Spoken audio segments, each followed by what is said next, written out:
Just after this bell. We'll just let everybody get settled in.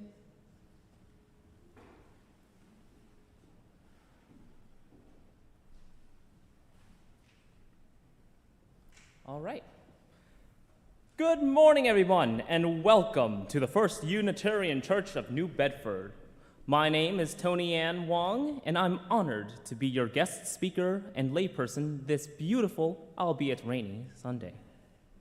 We are a beloved community of people who believe that everyone is worthy of respect. Science is real. The democratic process is a sacred thing, that we are all part of an interconnected web, and that's the light and energy we share and put out makes a difference in the world. We are a people of purpose, so if what you hear today resonates with you, consider becoming a member of this way cool family of seekers and keepers of the long dream that is our church. First things first, let's do some housekeeping. If you are new, please sign the blue card. As for everyone here, please join us for coffee hour after the service.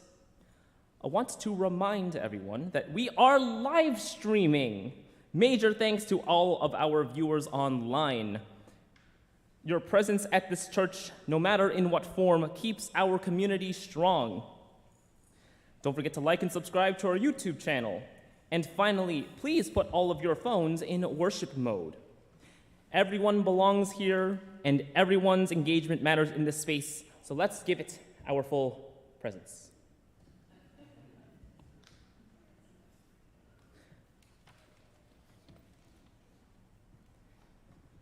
We will begin our service today by lighting our chalice. Who would like to do so today? Let's get some volunteers. Let's see. Do I have to do eeny, meeny, miny, mo? Oh, Eli, thank you very much. All right, and as...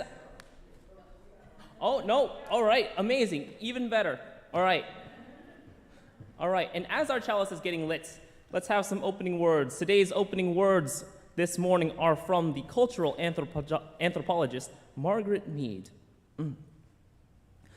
A small group of thoughtful people could change the world.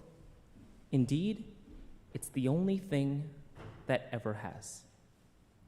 As we go through today's service, I want you to think, how do we, this small group with a big heart and a collective desire to change the world, how are we going to do so today? Please rise as you are willing and able, and join us in singing our first hymn, number 190, Light of Ages and Nations. That's number 190.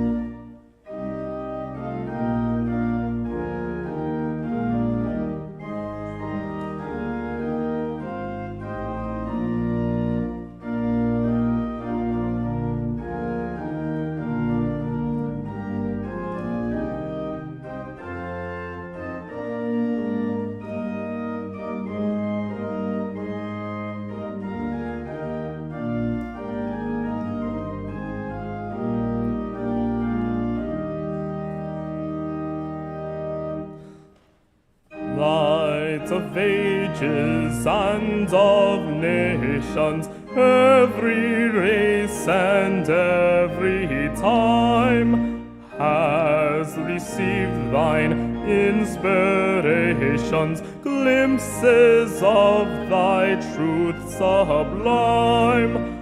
Always spirits in rapt vision, past the heavenly veil within, always hearts bowed in contrition, found salvation from their sin.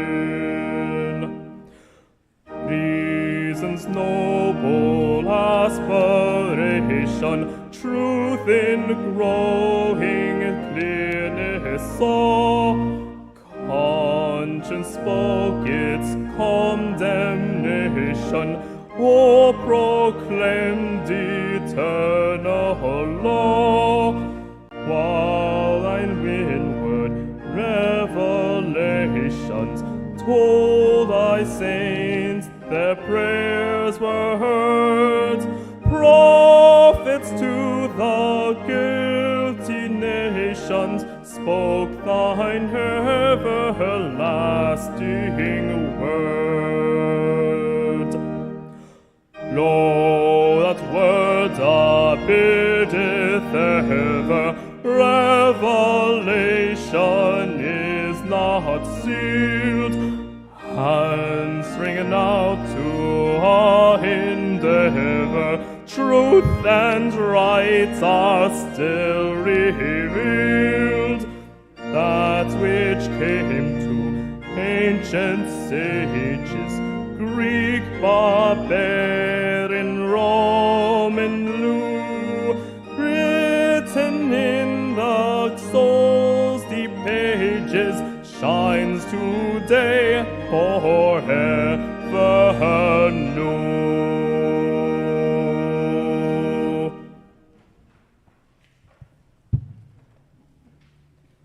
All right, and now, please take this time to greet one another and then remain standing afterwards. Go ahead, say hello.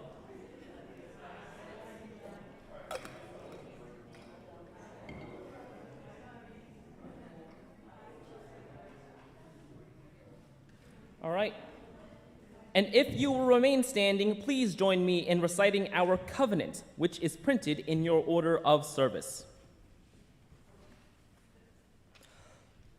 We come together as a religious community, upholding freedom of conscience, right relationship, and the inherent worth of all people.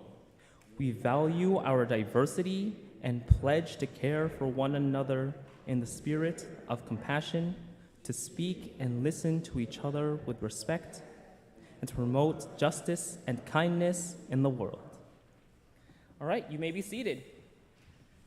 And now, please pay your full welcome and attention to Mari, who will read today's story for all ages. The floor is yours.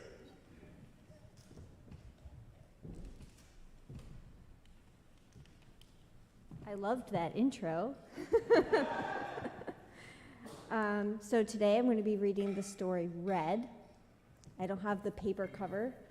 I hate when they don't have the inside cover that be the same as the paper one. But so, Red, a crayon story by Michael Hall. He was red.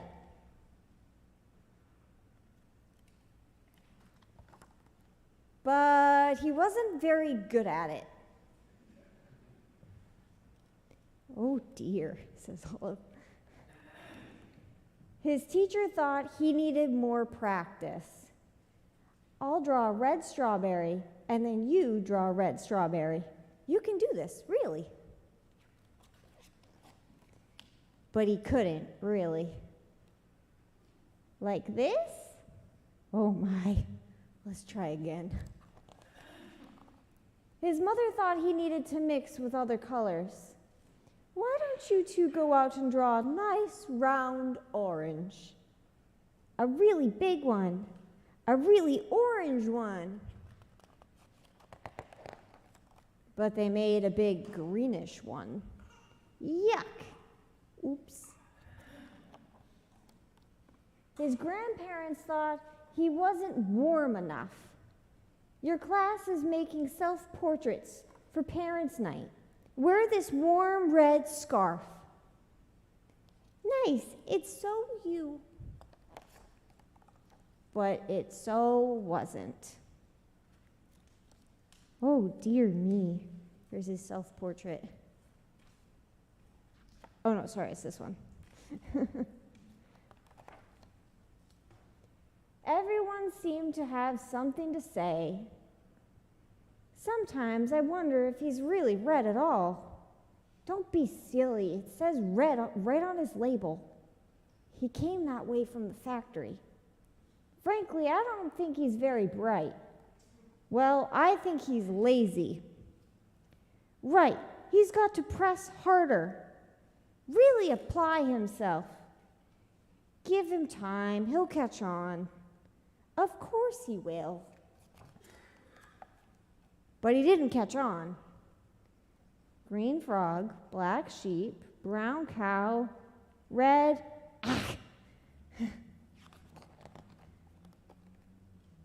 All the the art supplies wanted to help. The masking tape thought he was broken inside. This will help hold you together. The scissors thought his label was too tight. One snip should do it. I thought he wasn't sharp enough. Stay still now. But even with all our help and all his hard work,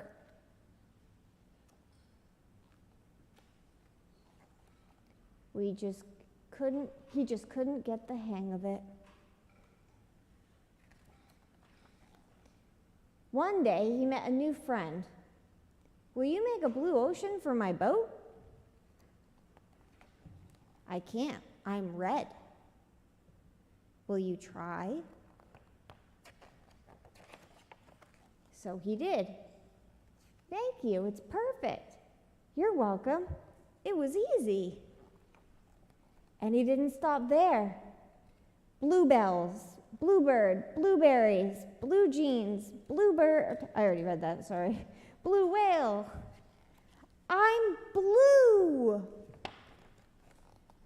He was red, scratch that out, blue, and everyone was talking. My son is brilliant. Who could have known he was blue? I always said he was blue. It was obvious. His blue ocean really lifted me. All of his hard work makes me happy. His blue strawberries are my favorite. He's so intense. I'm going to make a green lizard with him, a really big one. I hear he's working on a huge new project. He's really reaching for the sky. And he really was. The end. Oh, I'll just share what the children are going to be working on today. We brought in one of those old school light projectors that they used to have in the classrooms. When I was a kid, okay, I'm not that young. And we're going to use that to make like shadow puppets up on the wall to create a story of a Wampanoag tale. And we're going to try and record it to make a movie of our shadow play.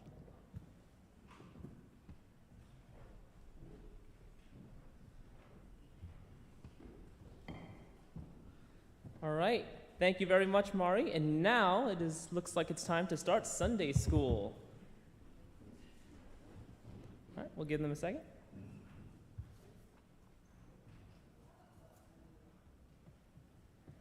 Okay. So now is the time in our service when we share with each other our joys and concerns. If you'd have something you'd like to share, please come forward, tell us your name, and briefly tell us what you would like to share. Let's see, let's start with Eli.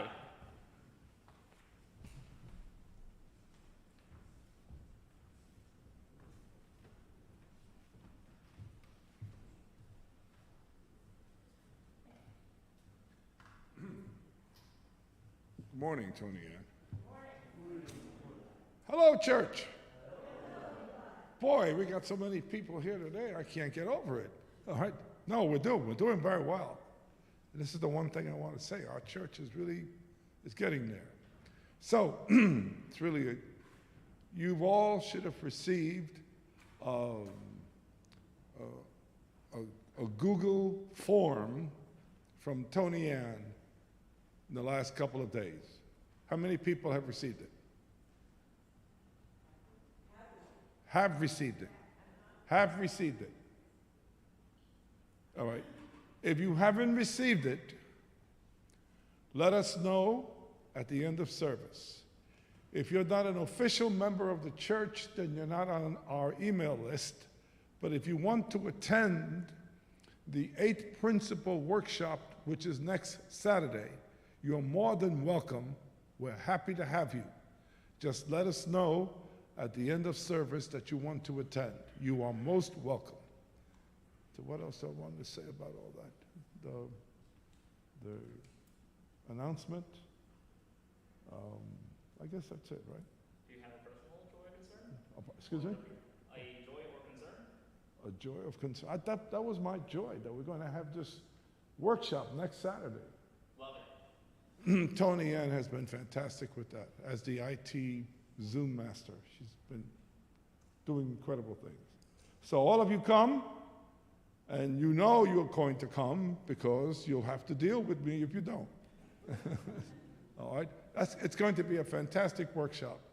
And we've been doing a lot of work with Paula Cole-Jones to try to get it ready, and it's going to be fantastic. So please come.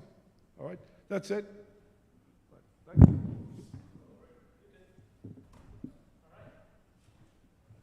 All right. Thank you, Eli. Mine is a joy. Last week we took 3 days off, which felt like forever, and drove to northern Vermont, where we spent our honeymoon many years ago. And driving home, all the mountains that we could see had bands of evergreens, but where the other non-evergreens were was all pink because all the maples were in bloom. And it was so beautiful. I just wanted to share it with you. Just imagine that, pink mountains. Anybody else? All right, come right up.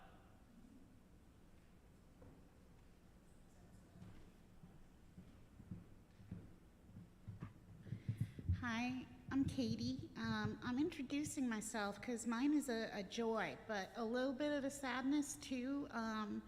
I'm a member of this church, but I've been sick for 10 months. I'm totally better now, and I'm very happy to be back and coming back every weekend, and I'm excited about this 8th principle, and I'm excited to be here for this. My little fear is I don't ever want to get that sick again, ever. And so hopefully you guys can send some good vibes for that and some welcome back vibes for this. And I am so very happy and lucky to have this church to come to. Thank you, church. Absolutely. All right. Anyone else? Anyone from this side? Going once. Well, I'll have one real quick. I just want to thank you all for this opportunity right now.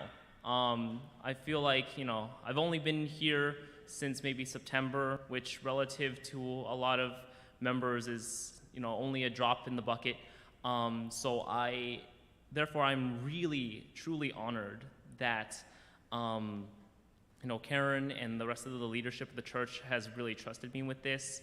I want to make sure to respect that and rise to the occasion. So thank you, everybody, for giving me even the opportunity to do this, because not every church would do something like this and something this awesome. So thank you. And as is our practice here, we will light 2 final candles, one for all the joys and concerns we keep in our hearts today, and one for all of those who have yet to find a safe and supportive place in which to share their joys and sorrows. And as you will stay seated once we light the 2 candles, go ahead and center yourselves as we play some centering music.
Thank you very much, Randy.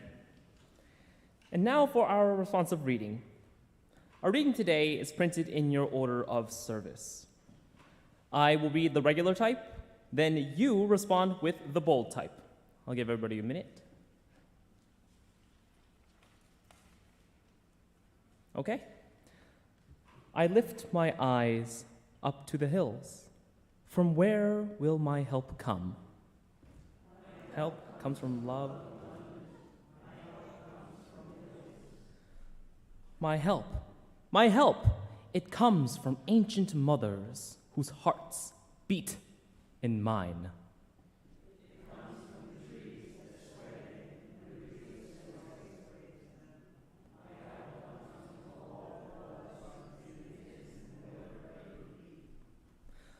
I lift my eyes, hushed by the smoothing touch of waves caressing wounded shores, wounded souls.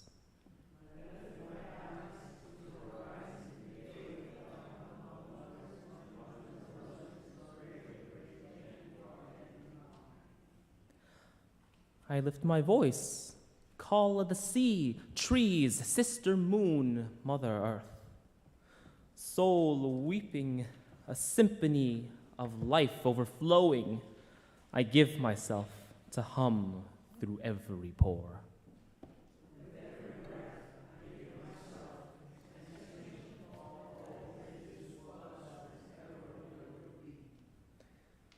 All right.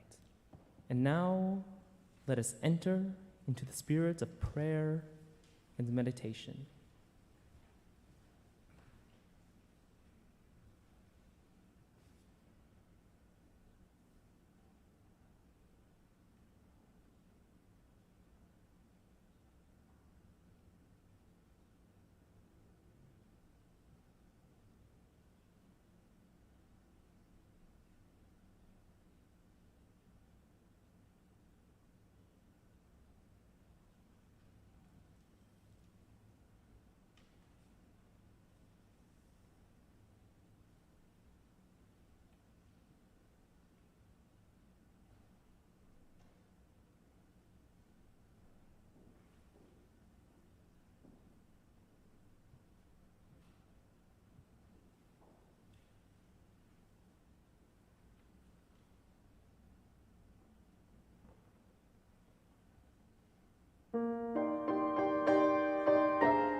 Thank you, Randy, so much.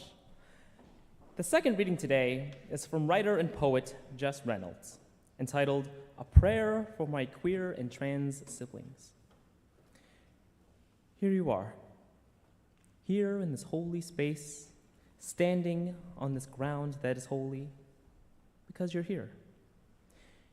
Here you are, in flesh and bone, filling up this body that belongs to you alone. Your pumping heart is a wonder because it keeps you alive. Your loving heart is a blessing because it keeps all of us alive. The spirit of love has a home in you. May we all see that love in you, and let our hearts become mirrors for the compassion at your core. The spirit of justice has a home in you. May we light our wicks from one another until we are all aflame, until we burn out every prejudice we carry in these bones. Here you are, holy as you are, blessed be. Please rise as you are willing and able, and join us in singing hymn number 94, What is This Life? Again, that's hymn number 094.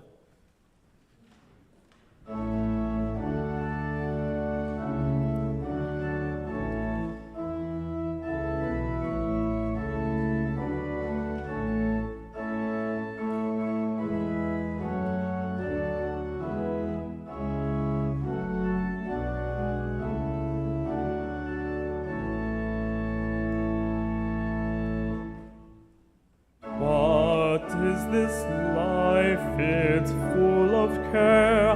We have no time to stand and stare, no time to stand beneath the boughs and stare as long as sheep or cows. No time to see when woods we pass, where squirrels hide their nuts and grass. No time to see in broad daylight streams full of stars like stars at night.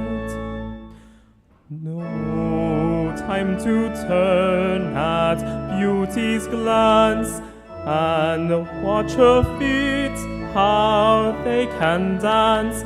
A poor life this, if full of care. We have no time to stand and stare.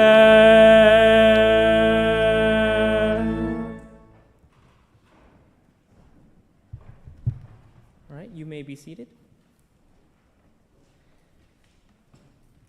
And now is the time in our service when we ask you for your kind donations towards the many good works of this church.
Thank you again, Randy.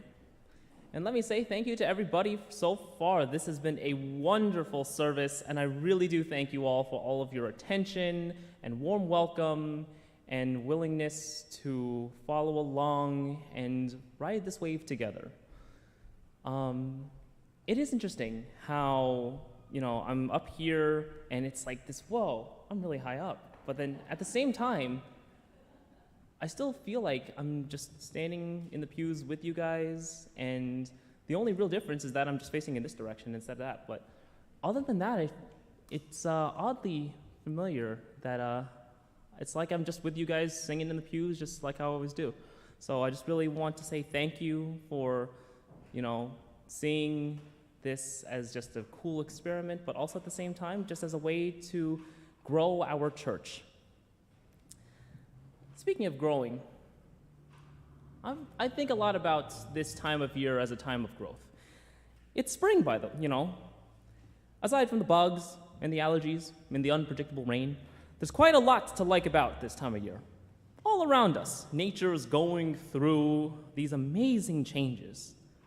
Fresh flowers are blooming from the soil, new leaves decorate the once barren branches, and people who have spent months shivering indoors can finally come out and experience the electricity of a warm, sunny day.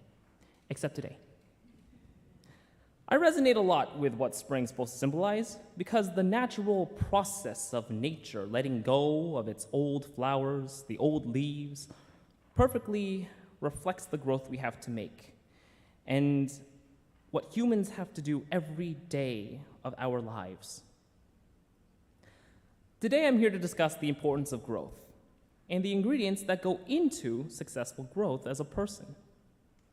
As you listen to this sermon, I want you to think about the areas in your life where these ingredients matter most. As an Asian transgender woman growing up from immigrant Chinese parents, I'm going to use my own life story, narrative, however you want to call it, to provide the vehicle. But I want you to think as well as you're hearing this story, to think, how does it work for me? How does it work for us? And how does growth help us when we all work towards it together? By the end, I hope we can understand why we grow, how to grow, and what will happen when we see each other grow together as a community.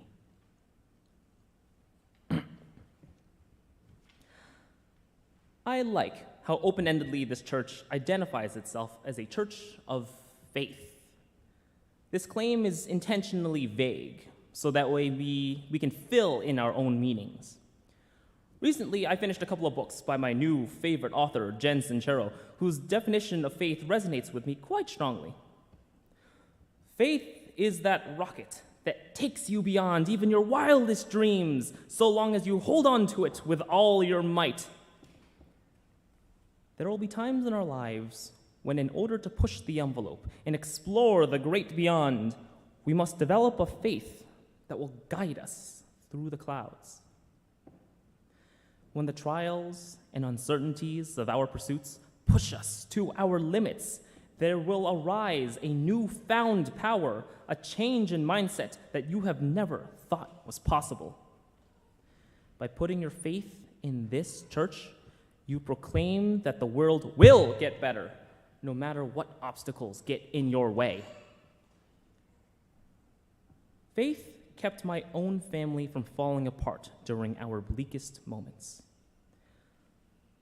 I wish I could say that things went smoothly when I first came out to my family. After all, I was able to trust my parents, especially my mom, with pretty much anything for as far as I could remember.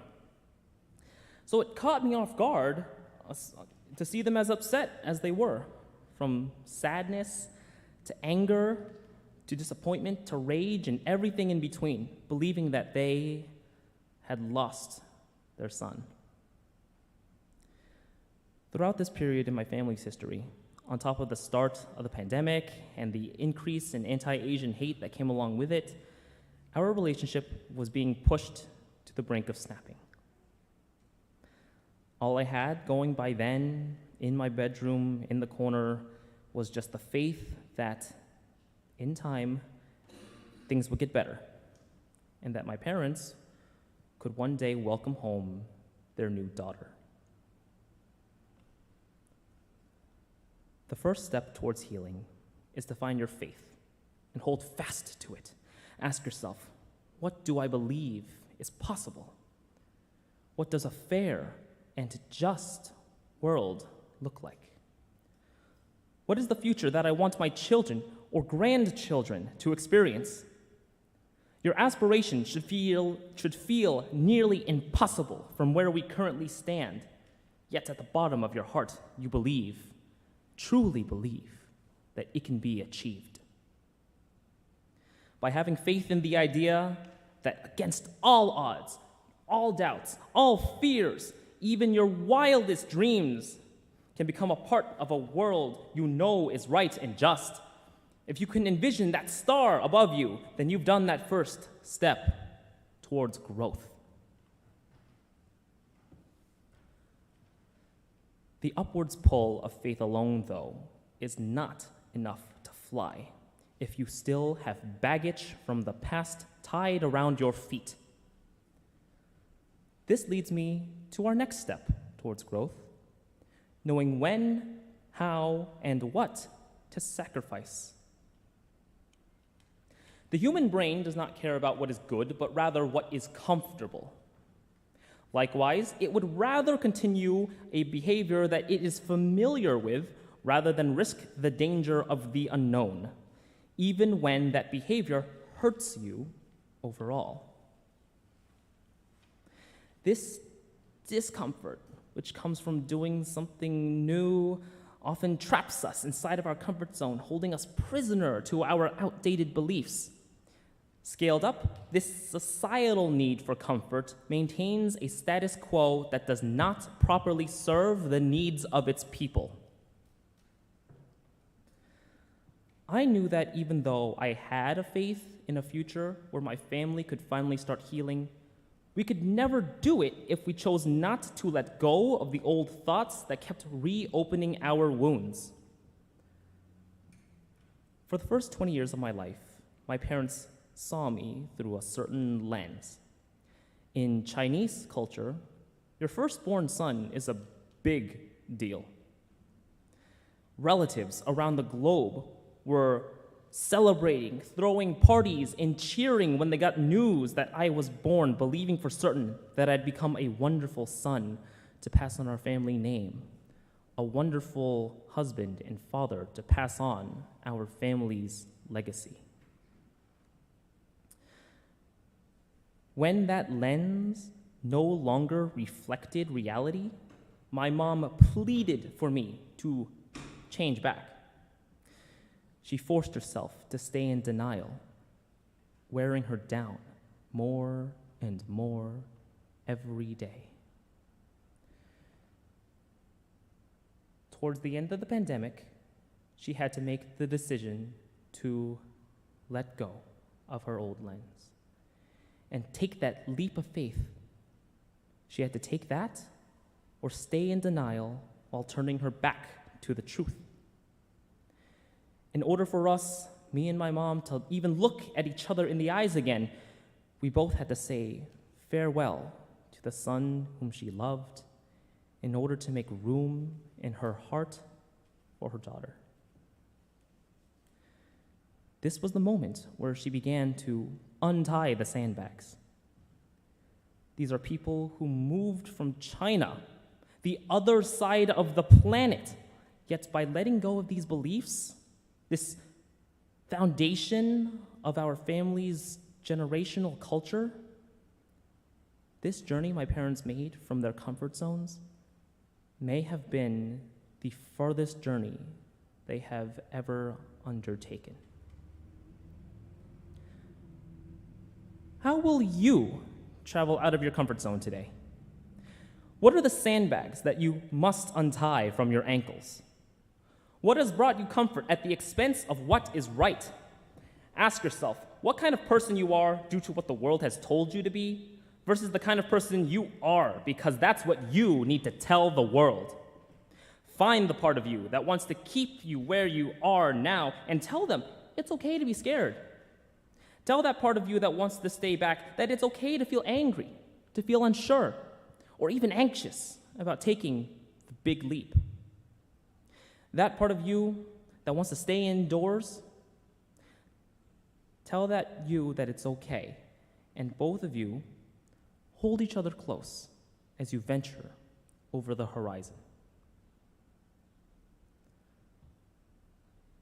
So far, we have established a faith in the future we desire, as well as point out what we must shed, the old beliefs that weigh us down that we must sacrifice. While those two steps provide the framework towards growth, you won't be able to make any progress without the most important ingredient of all, love. Love is a human condition that triumphs over all else. It gives meaning to your aspirations. It's what gets you through even the toughest of days because you know the impact your efforts have on those whom you love the most. It's crucial. It's a necessary last ingredient to create the most meaningful growth you will ever experience. While I might have started my transition as a stranger in their home, eventually I became a member of the family again, the way it was always meant to be. It took countless conversations, tears, even a handful of group therapy sessions, but somehow my mom went from nearly killing herself over grief to helping me start take estrogen and other transgender medications. They went from shielding their eyes whenever they saw me in a dress to giving me my first women's jacket on Christmas. And I'll never forget the day when they went from speaking my gender-neutral Chinese name, which was a loophole according to the language, and they meant explicitly to say my chosen English name, ToniAnne, in front of my face. Every milestone we crossed over the years only happened because of the desire to grow our family, which was fueled by the love we had always shared. It didn't happen overnight, but bit by bit, my parents learned again to love their daughter. Now, I want you to turn inward towards yourself and ask, whom or what do I love? Images of your families likely come to mind first. Perhaps you bring forth your love of nature or your love for the community. But how about some love for yourself? Love your past you for all the mistakes they made, the goals they achieved, and all the fun times the two of you have had together. Love the present you, who isn't afraid to kick butt, take names, and soak in all the good this world has to offer. Zoom out to see the growth you've already made in your life, knowing that this growth continues to show itself in your life every single day. And lastly, love your future you, even if they don't exist quite yet. Say thank you to the person you aspire to become one day. And just revel in how awesome you know they're going to be. And while you're at it, open up your heart to the children not yet born, to the trees yet to sprout, and to the dreams that have yet to become reality. This is the foundation of love, and with this foundation flowing freely through your system, you have the power to believe and the power to make that beautiful future come true. We discussed quite a lot of concepts today. So how about a little recap?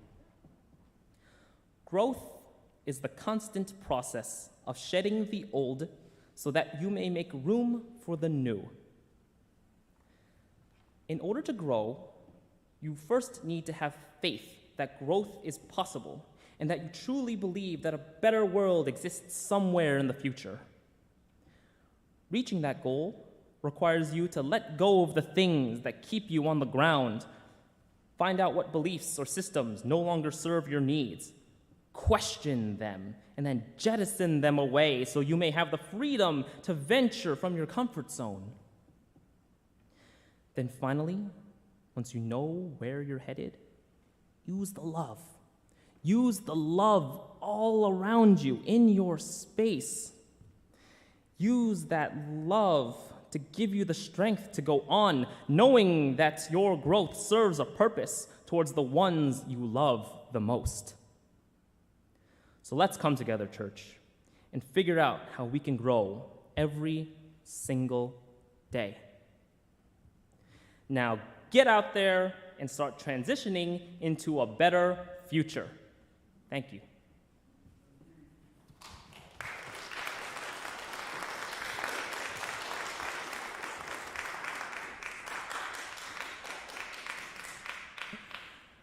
You guys have been an amazing congregation, an amazing audience. This is my first sermon ever, so I'm really glad that you guys have given me so much care and respect and attention and focus over this past hour of service or so.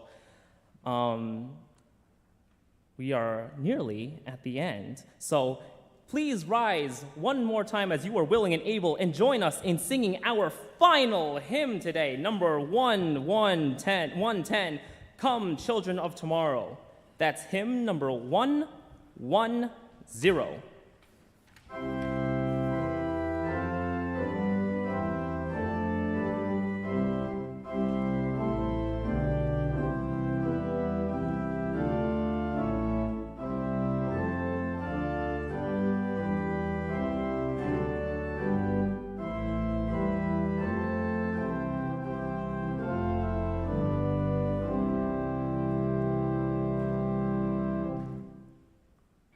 Come, children of tomorrow, come, new glory dawns upon the world. The warning banners must be furled. The earth becomes our common home. From plain and field and town there sound the stirring rumors of the day. Old wrongs and burdens must make way for all to tread the common ground. David did we have long withstood the love that is our common speech, the comradely of each to each is calling us to humanhood.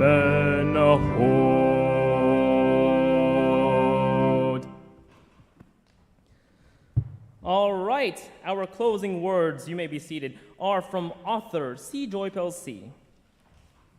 We can't be afraid of change.